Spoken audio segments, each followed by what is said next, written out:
요한계시록 3장입니다.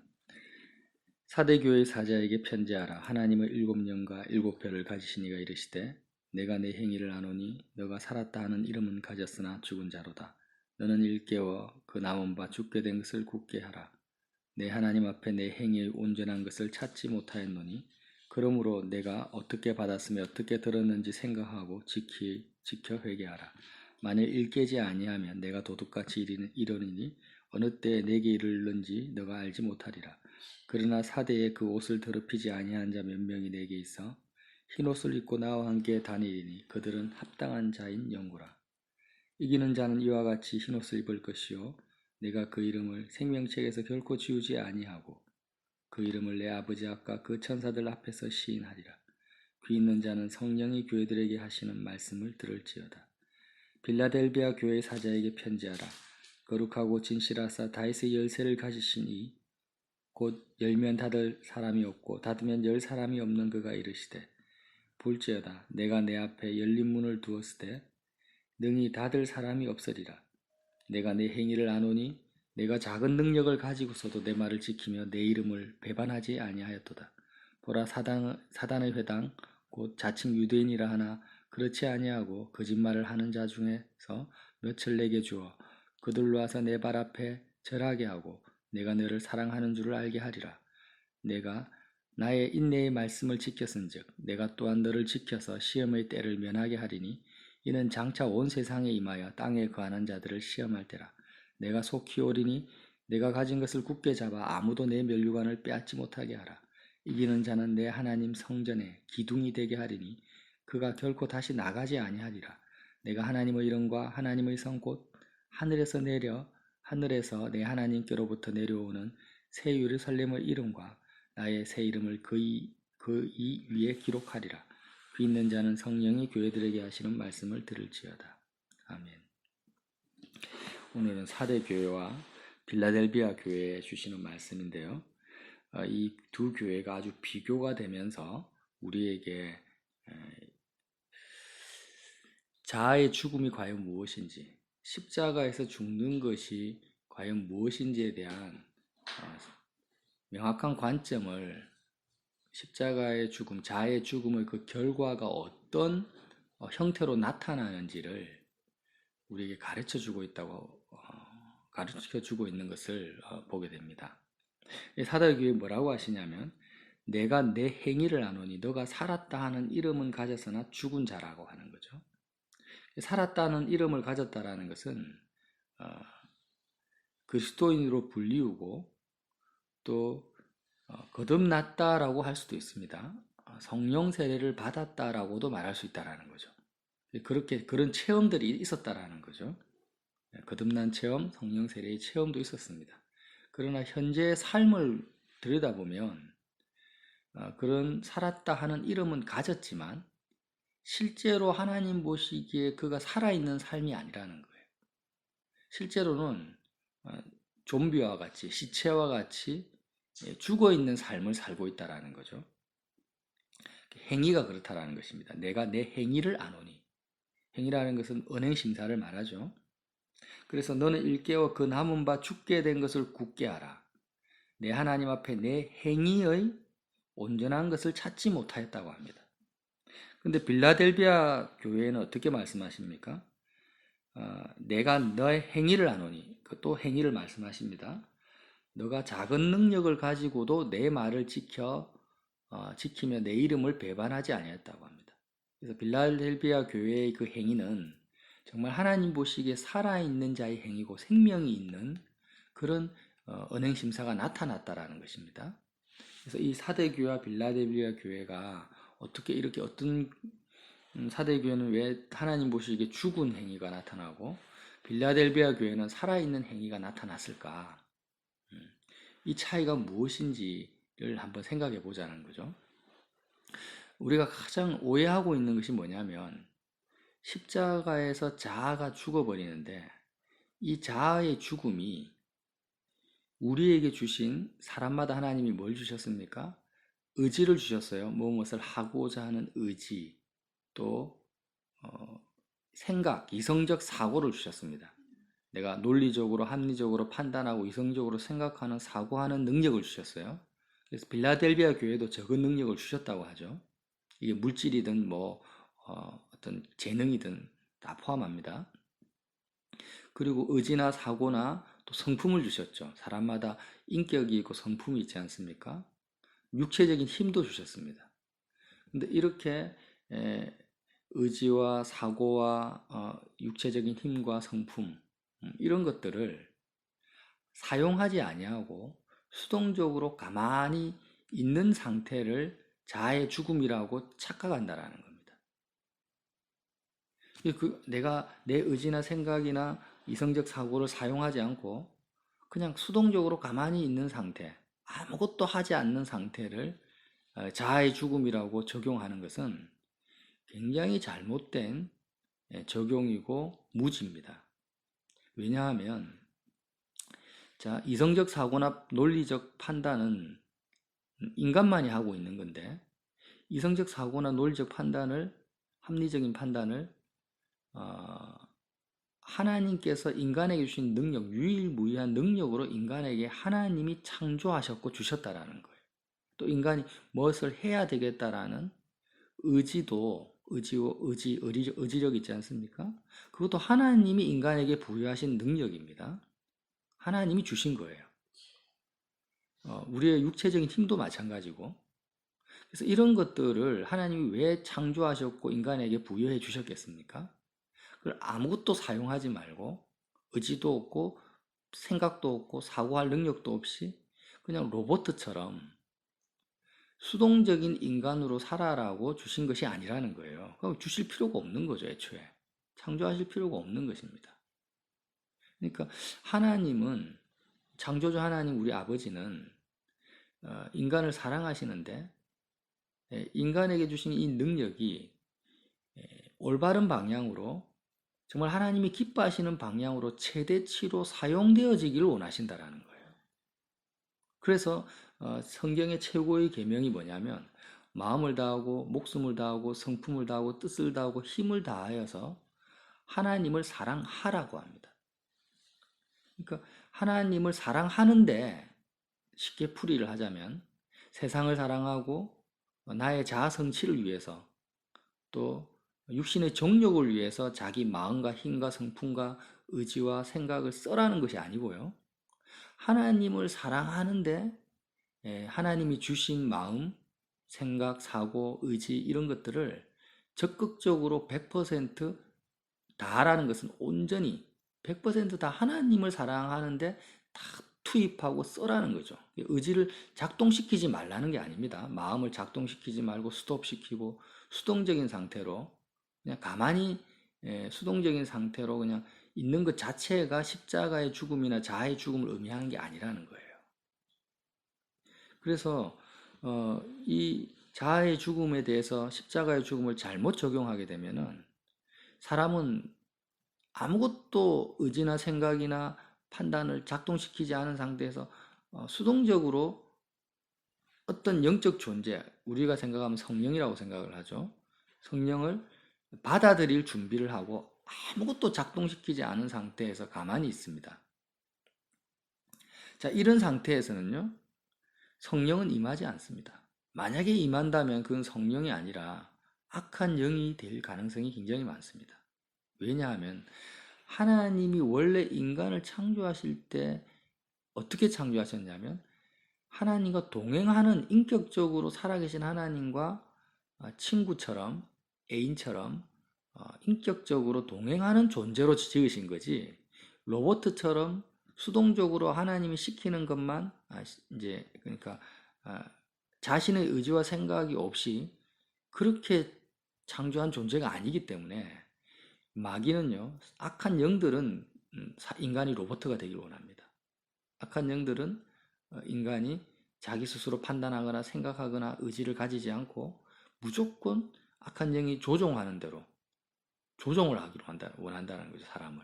그래서 성령은 그렇게 역사하지도 않고 그렇게 작용하지도 않기 때문에, 그런 자아의 죽음에 대한 잘못된 사고방식으로 사고를 가지고 생활을 하게 되면, 잘못 적용하게 되면 오히려 성령의 도움을 받기보다는 악한 영의 조종을 받는 확률이 훨씬 더 많다라는 것입니다. 그런 폐단이 기독교 역사상 계속 되어져 왔습니다. 그거는 하루 이틀의 일이 아닙니다. 그래서 오늘도 빌라델비아 교회에 뭐라고 합니까? 이렇게 적은 능력을 가지고 내 말을 지키고 내 이름을 배반하지 아니한 그에게 주님이 약속하십니다. 그 진리의 말씀을 굳게 지키면, 자, 10절에 내가 나의 인내의 말씀을 지켰어요. 인내의 말씀을 뭐로 지킵니까? 빌라델비아 교회 성도들이 적은 능력을 가지고 자신의 의지와 이성적 사고와 또 힘으로 지킨 거죠. 지키는 주체는 빌라델비아 교회 성도입니다. 물론 그리스도와 함께 하시지만 그렇게 했기 때문에 내가 너를 지켜서, 그러니까 빌라델비아 교회 성도들이 인내의 말씀을 주체적으로 지켰습니다. 이제 다시 한번 이 의미를 잘 오해를 하면 안 됩니다.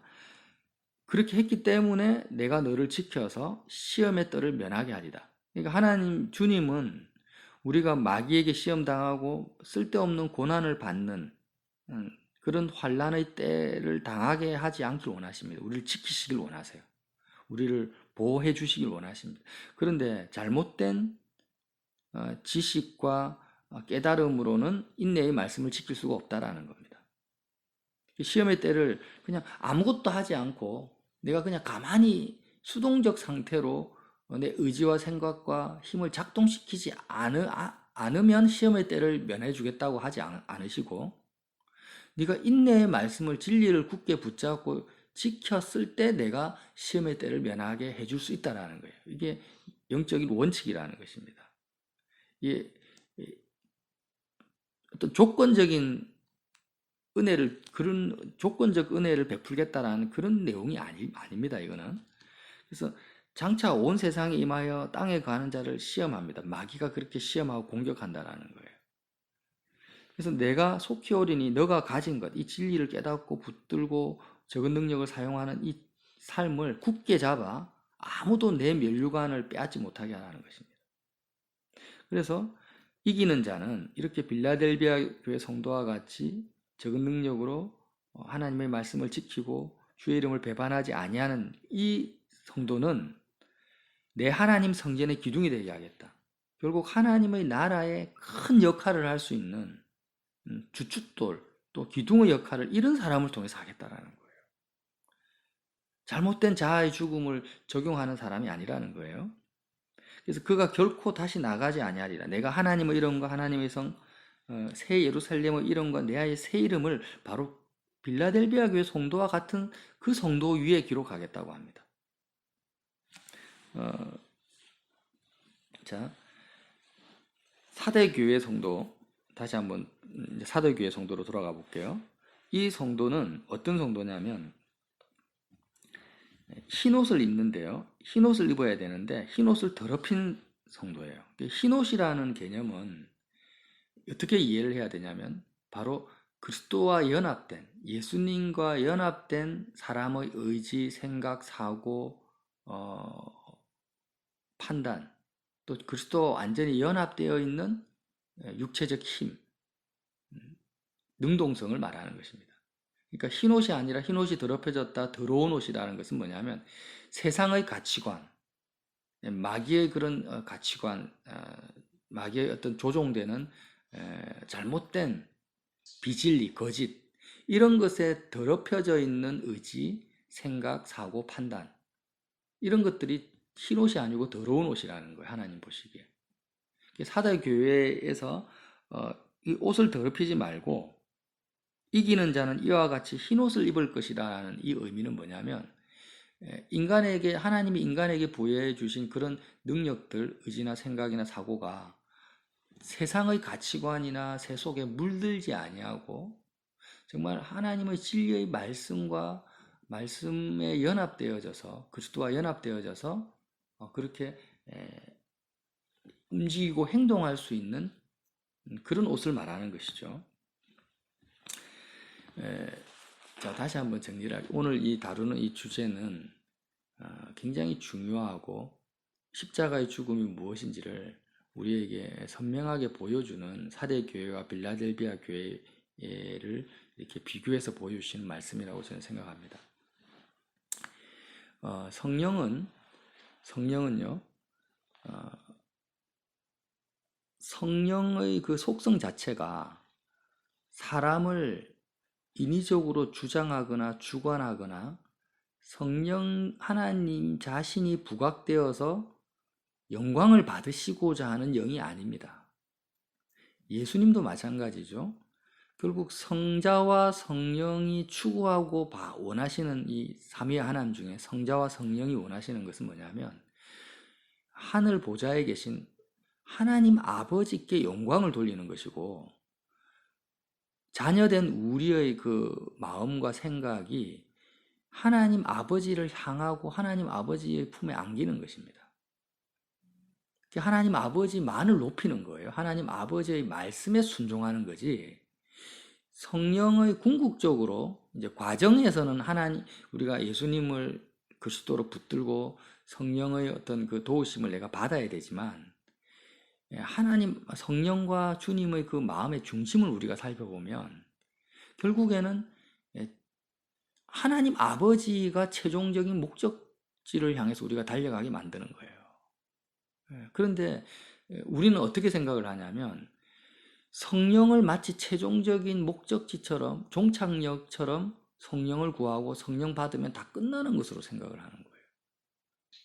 그래서 여기에서 성령의 그 의도와 우리가 구하는 성령의 성격이 다르기 때문에 어떤 일이 벌어지냐면 우리의 생각과 의지를 조종하고자 하는 악한 영이, 성령이 아니라 악한 영을 받아들일 수 있는 마음의 준비가 되어버린다라는 거예요. 이 성경적 무지로 인해서. 그래서 성령을 구하고 찾고 두드리는 많은 사람들이 성령이 원하지 않는 방향으로 마음이 준비되어지기 때문에 어떻게 됩니까? 성령을 받는 것이 아니라 악한 영의 응답과 성령을 가정한 미혹의 영을 받아서 아주 잘못된 미혹에 빠져버리는 그런 결과들을 수없이 보게 된다는 거예요. 자, 지금 우리 다윗을 한번 보자는 거죠. 다윗은 지금 블레셋 군대와 골리앗이 이스라엘 쳐들어왔을 때 전의를 상실해 버립니다. 사람들은. 이스라엘 군대는 전의를 상실해 버립니다. 뭘 하려고 해도 자기는 적은 능력, 그 큰 능력을 가진 블레셋 군대 앞에서 할 수 있는 게 없어요. 그러니까 사람의 의지와 생각과 사고가 마치 얼어버리는 거죠. 멈춰버리는 거예요. 그런데 다윗은 어떻습니까? 아주 담대하죠. 그래서 적극적으로 자기가 가지고 있는 것은 물맷돌밖에 없습니다. 그러나 그 정말 적은 능력을 가지고 하나님의 말씀을 지켜 행합니다. 그때 다윗이요, 아무것도 하지 않은 것이 아니라 그 누구보다도 다윗의 의지와 생각과 힘과 마음과 성품이요, 극대화되어서 100% 발휘되는 것을 우리가 본다라는 거예요. 그 삶의 현장에서. 이게 뭡니까? 십자가의 죽음, 자아의 죽음이 가져다주는 효과라는 것입니다. 열매라는 거예요. 십자가의 죽음은요, 세상의 흐름, 눈에 보이는 골리앗과 같고 블레셋 군대와 같은 세상 권세, 마귀의 권세 안에서의 종속되어져 있는, 그 마귀의 그 권세에 종속되어져 있는 인간의 의지, 생각, 사고, 판단이 죽어버리는 거지. 그죠? 그게 죽어버리는 거지. 인간의 사고, 의지, 판단 능력이 수동적으로 작동되어지지 않는 게 아니라는 거예요.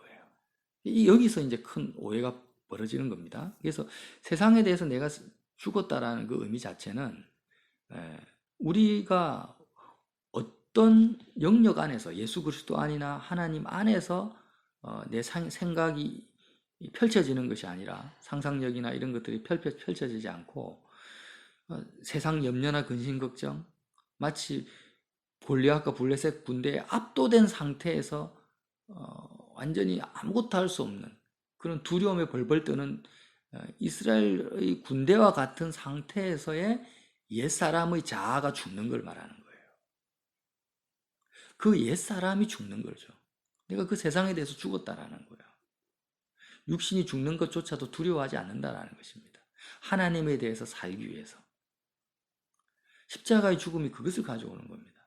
그리고 어떻게 됩니까? 이제는 세상 안에서, 마귀의 권세 안에서, 눈에 보이는 상황 안에서 내 생각과 판단이 이루어지는 그 옛 자아가 죽어버리면 이제는 어떻게 되냐면 보이지 않는 하나님의 그 세계 안에서, 하나님의 나라 안에서 내 생각이 활성화됩니다. 내 의지가 작동되어진다는 거죠. 이성적 판단이 이루어집니다.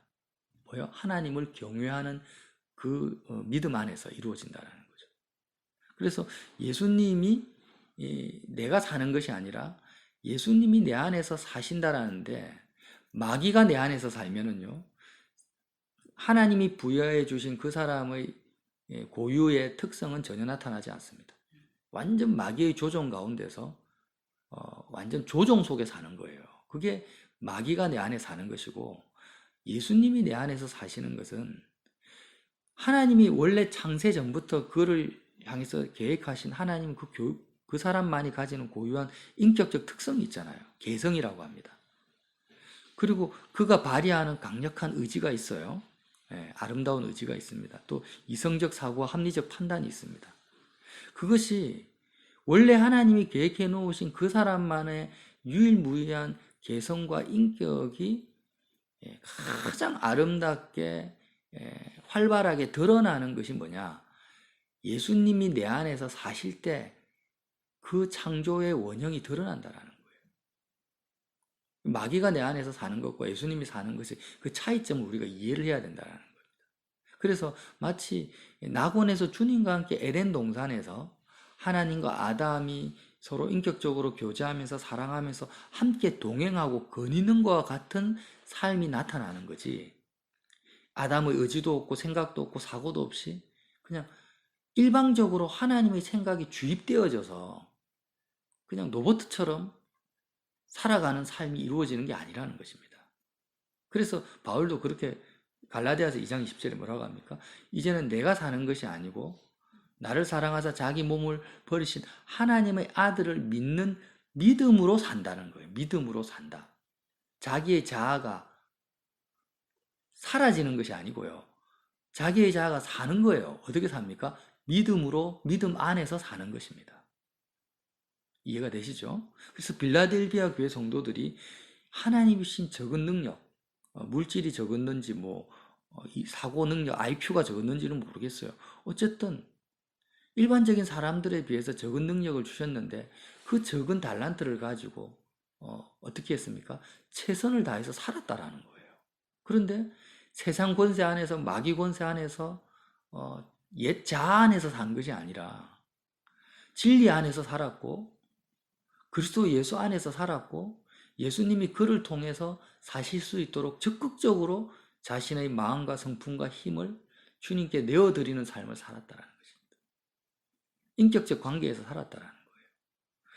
이런 사람을 통해서 하나님이 어떻게 합니까? 하나님 나라의 기둥으로 쓰겠다고 합니다. 하나님이 쓰시는 가장 대표적인 예를 말하는 것입니다. 그래서 정말 이 보편적으로요, 신앙에 열심이 있어요. 거듭남의 체험이 있습니다. 성령 세례를 받았습니다. 성령 체험이 있고 정말 자신의 모든 삶들을 하나님 앞에 온전히 내어드리고자 하는 열심이 있는 그리스도인들, 영적 체험이 있는 그리스도인들이 자아의 죽음을 추구합니다. 추구해야 됩니다. 십자가의 죽음을 추구해야 됩니다. 우리가. 왜 그 길밖에 없으니까. 그렇지만 이 자아의 죽음에 대한 잘못된 오해와 적용이 가져다주는 배단은요, 마귀에게 문을 열어주는 거예요. 그게 수동성을 말하는 게 아닙니다. 수동적인 인간, 수동적인 삶을 말하는 게 아닙니다. 자아의 죽음은 오히려 하나님께서 마음껏 우리와 함께 하시는 능동적인 삶을 말하고 생명력이 넘치는, 마치 아까 나눈 것처럼 골리앗 앞에서 다윗의 그 능동성이 나타나잖아요. 그래서 그 누구도 할 수 없는, 내가 그리스도 예수 안에서 내가 모든 것을 할 수 있느니라, 이 고백한 이 바울의 고백과 같은 삶이 우리 속에 펼쳐진다라는 이런 하나님이 나에게 주신 의지와 이성적 사고와 힘과 능력과 모든 성품들이 하나님을 사랑하는데 이웃을 사랑하는데 온전히 쓰임 받기 위해서 반드시 통과해야 되는 그 길이 뭐냐면 이제 십자가의 죽음인데 그 십자가의 죽음은 바로 흐름을 갈아타는 걸 말하는 거예요. 흐름을 갈아타는 거예요. 예. 내가 아무것도 하지 아니하고 멈춰 서는 걸 말하는 게 아니라 전에도 말씀을 나눴잖아요. 지옥의 흐름이 있고 육적인 흐름이 있어요. 그리고 천국의 흐름이 있고 생명의 흐름이 있습니다. 구원 열차가 있다고 했죠. 그러면 이전까지는 십자가의 죽음 이전까지는 육적인 흐름, 세속적인 흐름 속에서 내 의지와 생각이 작동되어지고 있다면 십자가의 죽음을 통해서 천국의 흐름, 진리의 흐름으로 넘어가는 거예요. 다른 흐름을 타는 겁니다. 멈춰 서 있는 것이 아니고. 그러면 생명의 흐름을 타게 되면 이제는 어떻게 됩니까? 전혀 다른 삶이 펼쳐지는 거죠. 그래서 이 차이를 앞으로도 계속 좀 많이 다뤄야 될 거라는 생각이 듭니다. 그래서 계속 이 말씀을 통해서 좀 다뤘으면 좋겠고요. 특별히 오늘 말씀에 항상 계시록 말씀에 어떻습니까? 수동성이 아니라 그리스도 안에서의 능동성을 이해하지 못하는 사람들은요, 이 교회들을 향한 성령의 음성을 어떻게 적용해야 될지를 몰라요. 적용할 수가 없어요. 빌라델비아 교회 성도에게 뭐라고 합니까? 다윗의 열쇠를 가지시니 곧 열면 닫을 사람이 없고 닫으면 열 사람이 없는 그가 있을 때 볼지어다 내가 너의 앞에 열린 문을 두었어요. 그러니까 열린 문을 빌라델비아 교회 성도 앞에 두었는데 그 문을 어떻게 하라는 겁니까? 억지로 끌고 그 열린 문 안에 집어넣는 게 예수님이 아니고요. 그냥 열린 문을 둔 거예요. 그냥 문을 열어놓은 거예요. 언제든지 자기의 의지를 가지고 그 문 안에 들어갈 수 있도록 문을 열어놓았다라는 거예요. 근데 그 문에 억지로 끌고 들어가진 않습니다. 예수님은 절대 끌고 들어가지 않아요. 그 열린 문으로 어떻게 합니까? 내가 들어가야 되는 것입니다. 그러니까 내 의지를, 내 생각을 하나님 앞에 내어드려야 되는데 이게 산제사죠. 그래서 능히 닫을 사람이 없다라는 거예요. 내가 내 행위를 안다고 합니다. 그런데 9절에 보라 사단의 회당 자칭 유대인이라 하나 그렇지 아니하고 거짓말하는 자가 있다라는 겁니다. 거짓말하는 자가 있고 마귀에게 속임 당하는 자들이 있어요.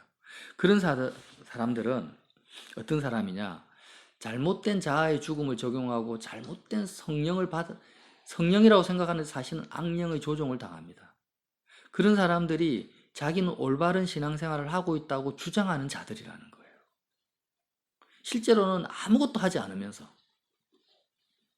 그런 사람들은 어떻게 되느냐? 빌라델비아 교회 성도들 앞에 그들이 거짓에 빠져 있고 잘못된 자라는 것을 인정하도록 내 발 앞에 절하게 하고 내가 너를 사랑하는 줄을 그들로 하여금 알게 하겠다고 약속하세요.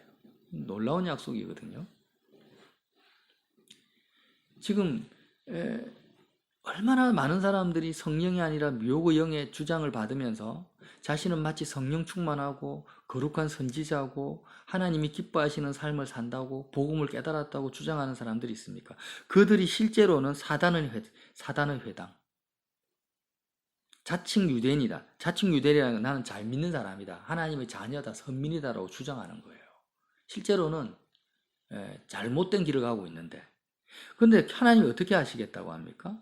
그들이 굴복시키겠다. 내 발 앞에 절하게 하겠고 내가 바로 빌라델비아 교회 성도 적은 능력을 가지고 충성하는 너를 사랑하는 것을 그들로 하여금 알게 하겠다고 약속하신다.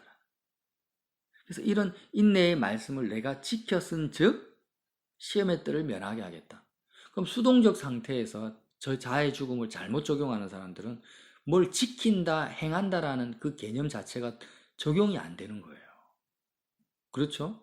내 의지도 없고 생각도 없고 이성적 판단도 없는데 뭐를 지킵니까? 내가 인내의 말씀을 어떻게 지킵니까? 그런데 하나님 안에서 모든 의지와 생각이 활성화되어지고 능동적으로 이제 그 다른 흐름을 타는 사람은 이제 지킨다라는 말이 이제 이해가 되는 거죠. 아, 그렇구나. 그래서 우리는요, 우리를 향한 하나님의 사랑을 과소평가하면 안 됩니다. 무슨 말입니까? 하나님이 나를 너무나 사랑하시기 때문에 우리가 생각하길 원하세요. 우리의 의지를 발동시키기 원하신다라는 거예요. 어떻게 해요? 너무나 아름답게 하나님 안에서. 내가 과연 사람이 무엇이 간데 하나님이 이렇게 사랑하십니까? 우리를 로봇처럼 창조하지 아니하시고 나의 생각, 사고, 상상력 또 모든 행위, 육신의 그 에너지까지 힘까지 하나님이 귀중히 여기시고 아끼시고 돌보시고 아름답게 꽃 피워지길 원한다라는 거예요. 한 사람 한 사람의 그 인격적 특성이 너무나 아름답게 꽃 피워지길 원하는 것이 바로 우리 아버지의 사랑이고 우리를 향하신 하나님의 그 뜻입니다. 근데 우리는 그 하나님의 사랑을 경시해 버린다는 거죠. 그냥 어떻게 합니까? 무책임하게 나는 아무것도 하지 않고 하나님이 다 알아서 하세요. 이렇게 생각을, 이 잘못된 진리의 적용이죠. 그래서 자아의 죽음은요, 하나님 안에서 가장 아름다운 자아를 성취하게 만드는 거예요. 세상 속에서, 눈에 보이는 세상 속에서 자아가 성취되는 걸 말하는 게 아니고요. 세상 속에서 자기를 성취하고자 한 자아 성취는 철저하게 십자가에서 이미 죽어버렸어요. 그 예수님의 공로입니다. 그리고 어떻게 합니까? 영원한 하나님 안에서의 인간의 완전한 완성, 창조의 완성이 이루어지는 것입니다. 하나님 안에서 나를 발견하게 되는 거죠. 세상 속에서 나를 발견하는 것이 아니에요. 새로운 세계가 이루어지는, 새하늘과 새 땅이 이루어지는 것입니다. 제가 말이 짧아서 어떻게 표현해야 될지 모르겠습니다. 근데 이 하나님의 사랑이 얼마나 과소평가되어지고 있는가. 그 안에서 잘못된 수동적 자아의 죽음, 수동적 삶, 이 오해가요, 어떤 결과를 불러온다 했습니까? 사대 교회와 같은 죽은 행위를 가져온다라는 거예요. 죽은 행위. 세속적인 삶으로 우리를 이끌어가 버립니다. 마귀의 지배를 당하게 만들어 버린다는 거예요. 성령께서 빛의 조명을 오늘 비춰주시길 원합니다. 이 말씀을 나누는 형제들에게 또 저 자신에게 새로운 빛의 조명이, 진리의 조명이 시작되어지길 원합니다. 그래서 하나님이 우리에게 주신 너무나 아름다운 삶의 그 복된 그 인생길이 펼쳐지는데 그것은 강하고 담대한 것입니다. 여호수아에게 주님 뭐라고 하십니까? 두려워하지 마라. 강하고 담대해라. 여호와를 경외하는 가운데서 정말 이 세상을 살아가는 데 있어서 하나님이 우리가 어린아이가 마음껏 아버지의 품 안에서 뛰어놀듯이 그렇게 하나님의 품 안에서 내가 그리스도 안에서 모든 것을 할 수 있다라고 그런 강력한 자신감, 믿음으로 인한 자신감이죠. 그리고 추진력, 어떻습니까? 내 뜻과 내 생각, 옛사람의 추진력이 아닙니다.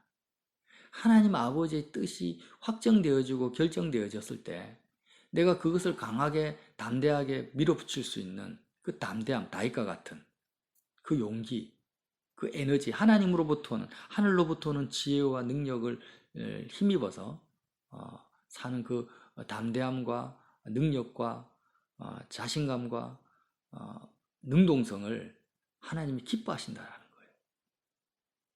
그게 성경 전체를 흐르고 있는 진정한 십자가의 죽음이 우리에게 가져다 주는 생명입니다. 생명.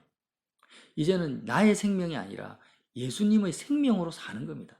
생명이라는 것은 능동성이거든요. 약동하는 거거든요. 근데 이런 그리스도의 생명으로 살기 위해서 어떻습니까? 나의 옛자, 거짓된 생명이 죽는 거라는 거죠. 그래서 우리는 십자가에서 내가 주님과 함께 죽었다라는 이 믿음은요, 성령을 구하는 것이 아닙니다. 성령을 수동적으로 구하는 것이 아니고요. 말 그대로 옛 자아가 이미 죽었다라는 그 믿음 안에 거하는 걸 말하는 거예요. 그리스도의 죽음 안에 나의 옛 자아는 이미 죽어버렸다라는 것을 믿는 것이고 이 믿음 안에 내가 깊이 미랄이 땅에 떨어져서 죽은 상태로 땅 안에서 계속 머무를 때 그 껍질이 벗겨나서 벗겨지고 그 안에서 생명이 움트잖아요. 왜요? 어느 순간까지 하나님의 그 시간까지 미랄이 죽은 상태로 계속 머물러 있어야 됩니다. 땅 속에. 그 죽음을 그 머무르는 기다림을 말하는 거지 성령을 끌어당기는 기다림을 말하는 게 아니에요. 사람들은 자꾸 자기는 그냥 자아가 죽은 상태로 성령을 끌어당겨요. 근데 성령은 내가 끌어당긴다고 임하시는 분이 아니라는 겁니다. 나에게 와달라고 해서 성령이 오시는 분이 아니에요. 예수님이 주관적으로, 주체적으로 주님이 보내시는 분이 성령이지.